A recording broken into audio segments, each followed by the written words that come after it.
ಎಲ್ಲರೂ ಮೆಣಸಿನ್ಕಾಯಿ ಬಜ್ಜಿ, ಆಲೂಗಡ್ಡೆ ಬಜ್ಜಿ, ಹೀರೆಕಾಯಿ ಬಜ್ಜಿ ಈ ರೀತಿ ಎಲ್ಲ ಟ್ರೈ ಮಾಡಿರ್ತೀರಲ್ವ.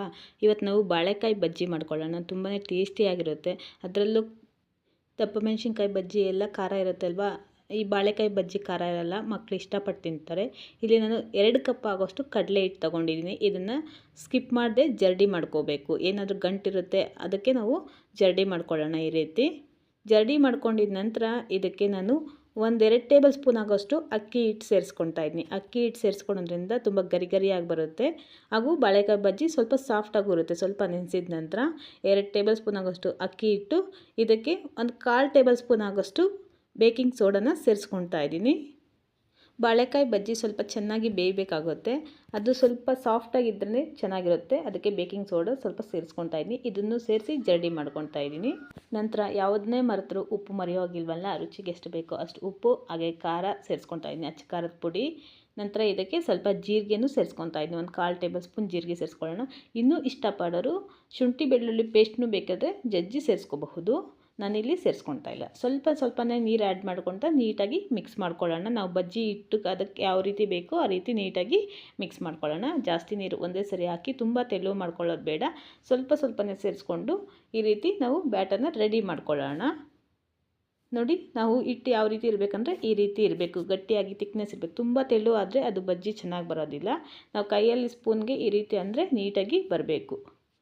ಈ ರೀತಿ ಕನ್ಸಿಸ್ಟೆನ್ಸಿ ಇದ್ದರೆ ಕರೆಕ್ಟಾಗಿ ಬರುತ್ತೆ. ನೀಟಾಗಿ ಒಂದ್ಸಲ ಮಿಕ್ಸ್ ಮಾಡಿಕೊಂಡು ಇದನ್ನು ಸೈಡ್ಗೆ ತೆಗೆದಿಟ್ಕೊಳ್ತಾ ಇದ್ದೀನಿ. ನಾನಿಲ್ಲಿ ಬಜ್ಜಿ ಮಾಡ್ಕೊಳ್ಳೋದಕ್ಕೆ 2 ಬಾಳೆಕಾಯಿನ ತೊಗೊಂಡಿದ್ದೀನಿ. ಇದನ್ನು ಮುಂದೆ ಮತ್ತು ಹಿಂದೆ ನೀಟಾಗಿ ಕಟ್ ಮಾಡಿ ಇದು ಸಿಪ್ಪೆ ಚೆನ್ನಾಗಿ ತೆಗಿಬೇಕು. ಅದರಲ್ಲಿ ನಾರಿನಾಂಶ ಇರುತ್ತೆ ಬಾಳೆಕಾಯಲ್ಲಿ, ಅದಕ್ಕೆ ಪೂರ್ತಿ ಸಿಪ್ಪೆ ತೆಗಿಬೇಕು ನಾವು. ಮತ್ತು ತಿನ್ನೋವಾಗ ಆ ನಾರಿನಾಂಶ ಇದ್ದರೆ ತಿನ್ನೋದಕ್ಕಾಗಲ್ಲ.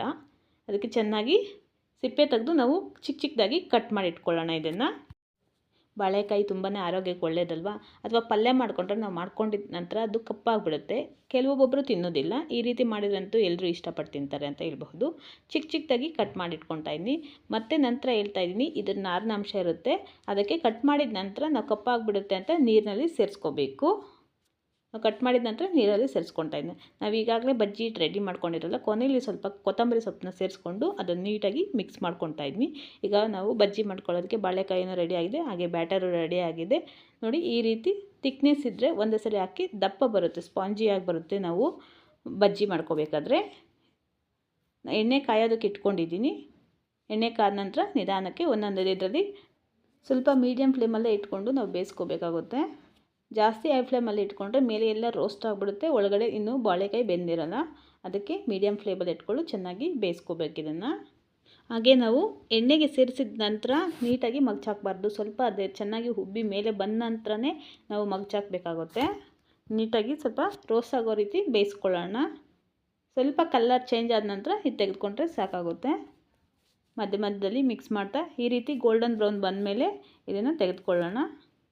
ಯಾರಿಗೆಲ್ಲ ಈ ಬಜ್ಜಿ ರೆಸಿಪಿ ಇಷ್ಟ ಆದರೆ ಲೈಕ್ ಮಾಡಿ, ಇನ್ನಷ್ಟು ಜನರಿಗೆ ಶೇರ್ ಮಾಡಿ.